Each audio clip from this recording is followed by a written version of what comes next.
Velkommen til Go Agile TV, hvor vi i dag skal snakke om 3 grunde til, at Agile ikke virker. Jeg tænker, hvis du har arbejdet med det agile i en tid, i din virksomhed, i dine teams, hvad det nu er, hvilken rolle du nu har, så vil du sikkert opleve, at der er nogle ting, som er blevet bedre, og der er nogle sten i skoen, som bare bliver ved med at være der, uanset hvor mange retrospectives I holder, og hvor meget I diskuterer, hvilke forandringer og forbedringer I skal sætte i værk. Så lad os komme i gang og tale om 3 årsager til, at Agile ikke virker. Der er mange andre årsager, men det her det er noget, jeg støder på hele tiden. Så i et agilt mindset starter vi jo med at finde ud af de overordnede benefits, som vi skal have skabt, forstå de udfordringer, som vores løsning skal være med til at løse. Og i stedet for at prøve at forstå alting fra starten af, i kendelse af, at det kan vi ikke, så starter vi bare med at forstå de overordnede ting. Og det næste vi gør, det er at finde ud af, hvordan tror vi, at vi kunne tænke os at levere på de her overordnede ting. Vi planlægger måske lidt mere, så kan vi i gang med at tale om, hvad er det, der ligger i det område her, i det hvide område her. Det hvide område er jo, hvad kan man sige, det åbne, det er endnu ikke afklaret. Man kan også se det som frihed. Frihed til at navigere i vores udvikling. Så det får vi en dialog om, og vi går i gang med at udvikle noget. Vi ender med at have den første udgave af produktet. Og så kommer det gyldne øjeblik, hvor vi kan bede om feedback og modtage noget feedback, som vi selvfølgelig er glade for og bruger til at navigere efter, sådan at vi kan skifte kurs, og så gør vi det igen. Så leverer vi den næste udgave. Vi beder om noget feedback, som vi er glade for, og så videre, så videre. Og vi ender med på et eller andet tidspunkt at få leveret ikke bare værdi, som vi måske havde forventet, men i og med, at vi holder os åbne og inviterer feedback og er glade for den læring, vi opnår undervejs, så har vi en potentiale for at skabe endnu mere værdi. Så det er jo alt sammen godt. Der er i hvert fald tre udfordringer, som jeg vil gå lidt dybere i. Den ene handler om det, jeg kalder clarity. Den næste handler om slicing. Og den tredje handler om nysgerrighed. Så lad os kaste os over den første, clarity. Det som jeg oplever, er, at vi har det her billede af vores målbillede eller vores krav.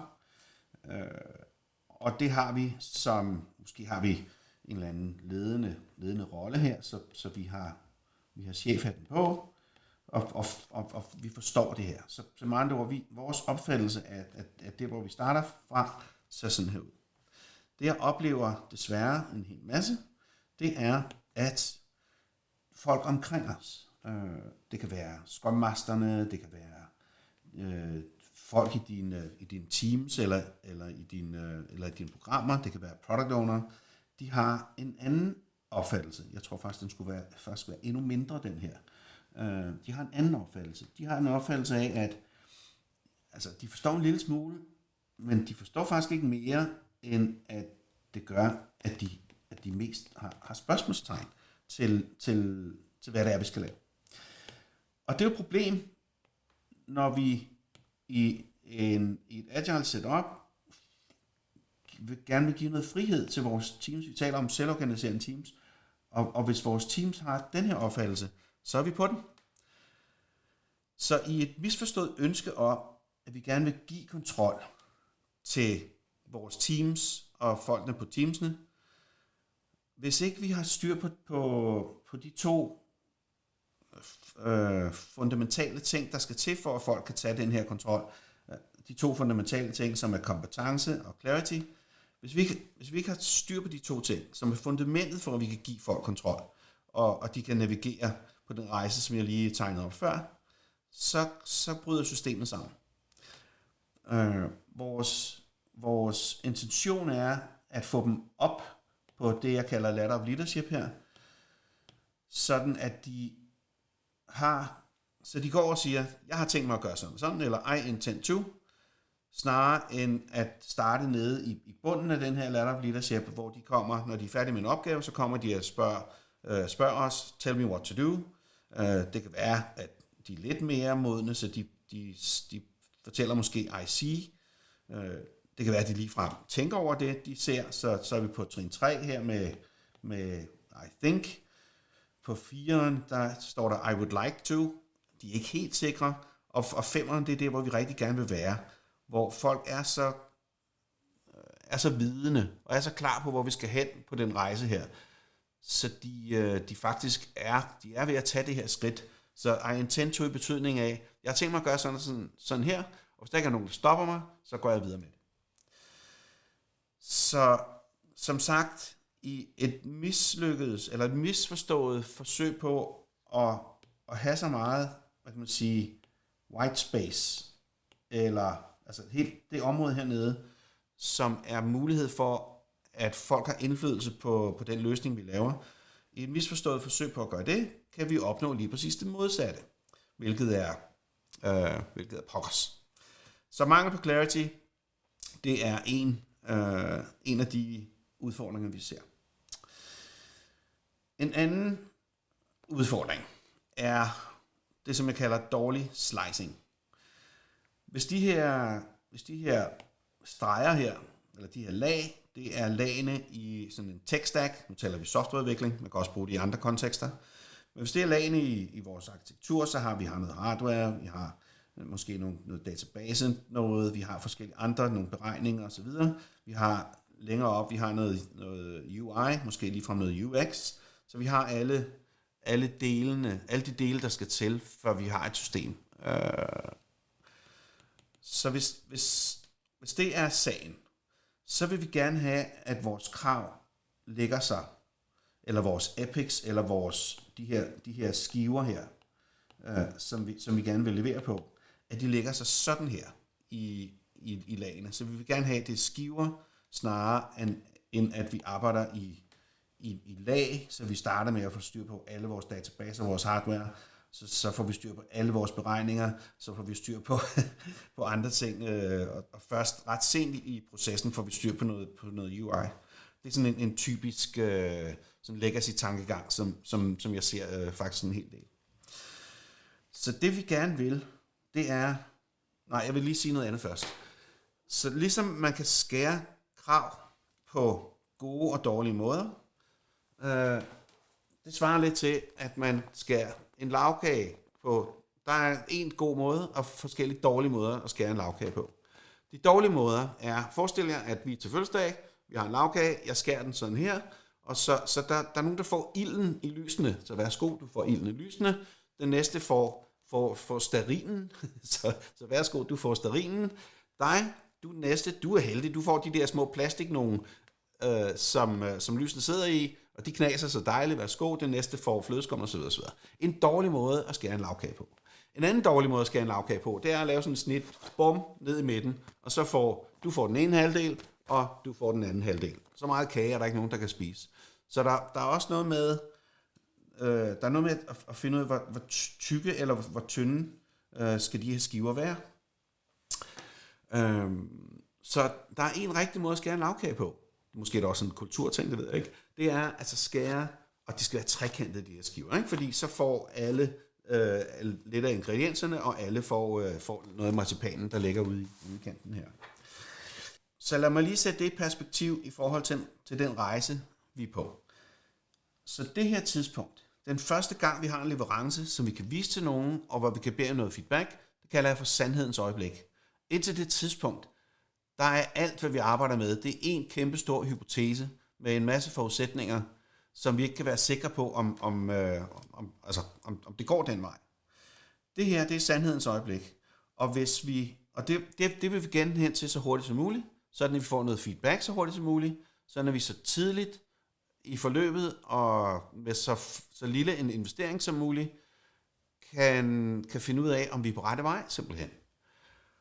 Så det er grunden til, at vores slicing her, vi er ikke glade for at slice i lag, fordi hvis man lagde det ud i sådan en tidslinje, så vil man se, at vi skulle først lave måske vores hardware, så skulle vi lave vores databaser, så skulle vi lave vores beregningslag, så skulle vi lave vores integrationer til andre, og først herude, lang tid senere, får vi lavet en leverance, som bliver en af de her egentlige leverancer, som vi kan bede om noget feedback på, sådan at vi kan blive klogere. Ikke? Så det vi gerne vil, når vi arbejder med at få struktureret vores krav, det er at få struktureret dem i skiver i den her betydning, sådan at når vi går i gang med at udvikle på dem og levere på dem, det vi så får produceret her, det er en potentiel release. Sådan at vi har en del af produktet, men en færdig del af produktet, som vi kan give vores brugere i hænderne, så de kan begynde at 2 ting, så de kan forholde sig til, om vi er på rette vej, om de kan bruge det til noget, om det sidder lige i bullseye, som den ene ting, og som den anden ting, for at give dem noget af værdien, altså gøre noget af deres liv lettere. Så der er 2 rigtig gode grunde til, at når vi arbejder med slicing, den måde vi strukturerer vores krav på, at vi laver slices, snarere end de her en lavdelt måde at opdele kravene på. Så, dårlig slicing, grund nummer 2 til, at ting at Agile ikke virker. Og jeg skulle måske også lige sige, hvad er løsningen? Og løsningen er selvfølgelig, at vi skal arbejde på at få slicet de her krav, sådan at vi kan se for os, at i hvert fald sådan, på Epic-niveau, at der har vi noget, vi kan levere til nogen. Det kræver en hel del oplever jeg. En hel del workshops, en hel del, at jeg kan godt lide at have sådan nogle indekskort, vi flytter rundt på, og få grupperet alle de små ting, der skal laves. Prøv at gruppere det af nogle gange, og på et tidspunkt, når vi har gjort det mange gange nok, så sidder den i skabet, så har vi de her slices her. Og så har vi det, der driver vores udvikling i retning af at skabe værdi, levere leverancer, og det er lige præcis den energi, vi gerne vil have i vores projekter. Så, dårlig slicing, grund nummer 2. Grund nummer 3. Vi har lavet den her første leverance. Vi beder om noget feedback. Og hvad sker der så? Nu kommer, det lyder så nemt og så hyggeligt og så rart, og så spørger vi nogen, hvad de synes, og så siger de, hvad de synes, og så siger vi tak, og så videre. Der er en kæmpe barriere her, og det ligger dybt inde i vores hjerner, at når der er nogen, der begynder at kritisere det, vi har lavet, vores produkt, så har vi desværre nogle forsvarsmekanismer inde i vores hjerner, som alle paraderne kommer op. Og det er jo uheldigt. Altså jeg har sådan en stereotyp sådan sætninger, som jeg hører igen og igen, og nogle gange er det sgu desværre mig selv, stadigvæk, som siger dem sådan, det der, ja, det er en fin idé, men det er jo ikke med i kravene. Scope creep, kan vi også sige. Jeg har selv, det er heldigvis en del år siden, sagt til en hel masse stakkels brugere, velmenende folk, det der, ja, det er en fin idé, men det er teknologisk meget vanskeligt. Og i øvrigt, så kan man altid lige trumfe det med, og det bliver meget dyrt. Det er jo ikke befordrende. Og så kan vi åbne ballet igen. Så det var et input fra Jørgen. Så tak, Jørgen, for dit input, som vi nu har fået mastet op ad væggen. Er der andre, der har noget input? Eller andre, der har nogle spørgsmål? Det er tit sådan, vi formulerer os. Er der andre, der har nogle spørgsmål? Og så kan det være, at der er en til, der har et spørgsmål, og så får han det samme ved scope creep, og det tager lang tid, og så videre. Og så spørger vi måske igen, er der flere, der har spørgsmål, og nu har vi i hvert fald fået lært dem, at det er der en grund til, fordi det bliver bare, altså det bliver mandet i jorden. Så den måde, jeg oplever det her på, er følgende. På de her demo- og feedback-sessioner, eller reviews, som der er nogen, der kalder dem, der kommer et spørgsmål, så laver vi det om til og så svarer vi på det på en eller anden måde, på sådan en lidt stoppende måde. Og fordi et svar, kan man sige, stopper tankegangen og dialogen i et eller andet omfang.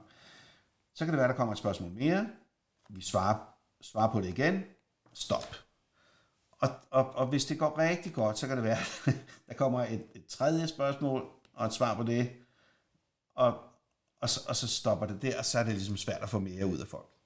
Så det er sådan en stoppende, specielt hvis vi er sådan en lille smule defensiv i vores måde at modtage de her spørgsmål på. Og det oplever jeg faktisk tit, vi er. Der bliver ikke noteret noget ned. Der bliver ikke skrevet nogle ekstra stories, som vi putter ind i vores backlogs. Fordi der er jo ikke noget at komme efter, fordi de har et spørgsmål, der var noget, de ikke vidste. Efter vi har svaret dem, så ved de det, og så er der ikke mere at gøre. Og det er så super synd, fordi det er en guldgruppe, det her.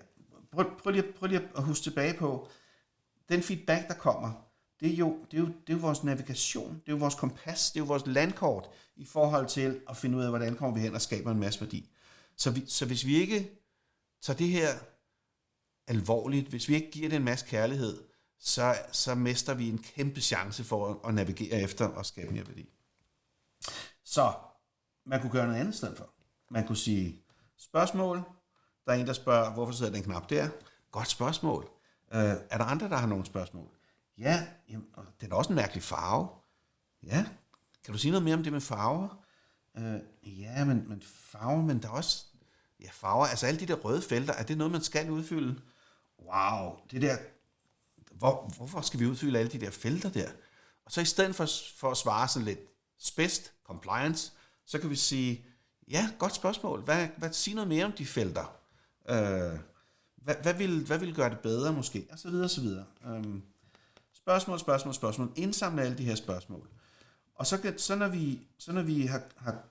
når vi har indsamlet en del af de her spørgsmål, så viser det sig som regel, at der er nogen, som er i familie med hinanden, som giver sådan noget, aha.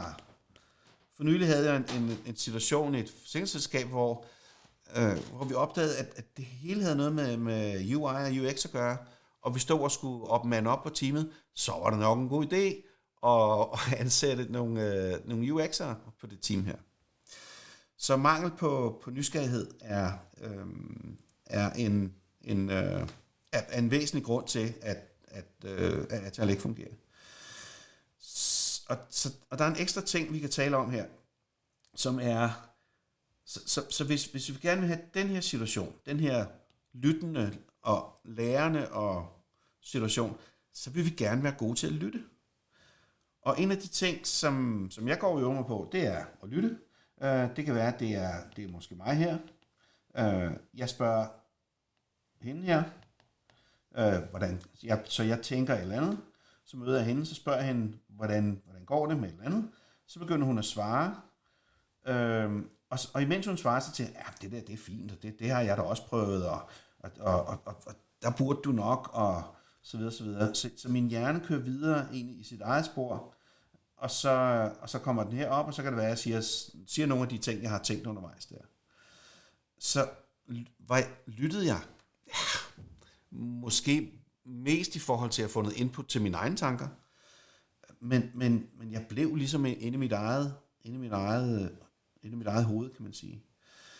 En anden og bedre måde at lytte på, og det er noget, vi kan øve os på, det er at tænke sådan her.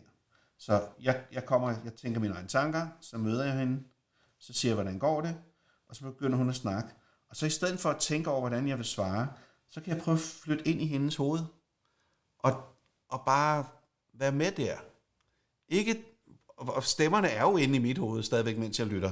Ja, men det er jo ingenting, men jeg kan finde de der stemmer nu, fordi jeg øver mig på det, og så kan jeg få dem til at lægge sig lidt, tale lidt lavere, eller måske lige holde en lille pause. Og når hun så er færdig med at snakke, det kan være, at det tager 10 minutter, 15 minutter eller andet, så kan jeg vende tilbage til min egen verden, og måske begynde at reflektere over, hvad var det egentlig, hun fortalte mig. Med andre ord, i denne her situation hernede, der lytter jeg for at forstå, snarere end at lytte for at svare. Og i feedback-sessioner og sådan noget, det er simpelthen fantastisk at opleve det her. Det er fantastisk for mig, der lytter. Dels fordi jeg kan holde en pause for al den larm, der er i mit hoved hele tiden selv. Og dels fordi jeg faktisk oplever at lære noget nyt. Der er nogen, der siger, at hvis man allerede ved, så er det svært at lære. Og det er sådan en god sætning i det her.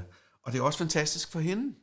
Fordi hun oplever, at der er faktisk en, der lytter her. Der lytter igennem, for alvor lytter. Snarere end det der, hvor man hele tiden bliver sådan betvivlet, eller der bliver sat spørgsmålstegn med det, man taler om. Så, nu har vi talt om 3 årsager til, at Agile ikke virker. Der er det her med clarity, som handler om, at vi som ledere, som dem, der repræsenterer kunderne måske, tror, at vi har givet noget clarity. I virkeligheden, så har vi mere skabt forvirring end noget andet. Og løsningen på det er at investere endnu mere energi, endnu mere tid, endnu mere facilitering måske, i at forstå sammen. Forstå sammen er jo en fjerdedel af vores bog Together, som kan købes på Amazon og andre steder. Så clarity. Den anden nummer 2 årsag til, at Agile ikke virker, det er det her med, at vi får skåret vores krav for sent, som gør, at vi ikke kan levere nogle tidlige leverancer og tidligt finde ud af, om vi er på rette vej. Og løsningen på det, helt kort, er at investere endnu mere i at få slicet vores krav ned, så vi kan lave nogle mindre leverancer, som har som i funktionalitet og features og sådan noget ret slanke, men som i dybden, kan man sige, rammer så alle lagene, så brugerne faktisk kan bruge den til noget. Og dataen bliver gemt i databaserne osv. Og nummer 3, det er måske den sværeste, det er, at når vi beder om feedback, så men det, lyt efter, vær nysgerrig, og lad det synke ind, og stol på, at dem, du beder om feedback, de ved nok bedre end dig. For hvis det ikke de gør det, så har du nok valgt det forkerte. Så det var en lille historie om 3 årsager til, at Agile ikke virker. Held og lykke med at få de her ting fikset. Jeg er sikker på, at når det lykkes, så vil det give mange flere af de fordele, som Agile sådan lover. Der er 2 måder, I kan gøre det på. Vi ser en del virksomheder, som klarer det selv, og bare skal have det lidt inspiration, som det, du har fået i videoen her. Og det er fantastisk. Når det lykkes, så hører jeg rigtig gerne fra jer. Jeg elsker sådan nogle succeshistorier. Hvis I har brug for lidt hjælp, så er det sådan set det, vi lever af i Go Agile. Og hvis du vil vide lidt mere om, hvordan det foregår, så kan du trykke på knappen herunder.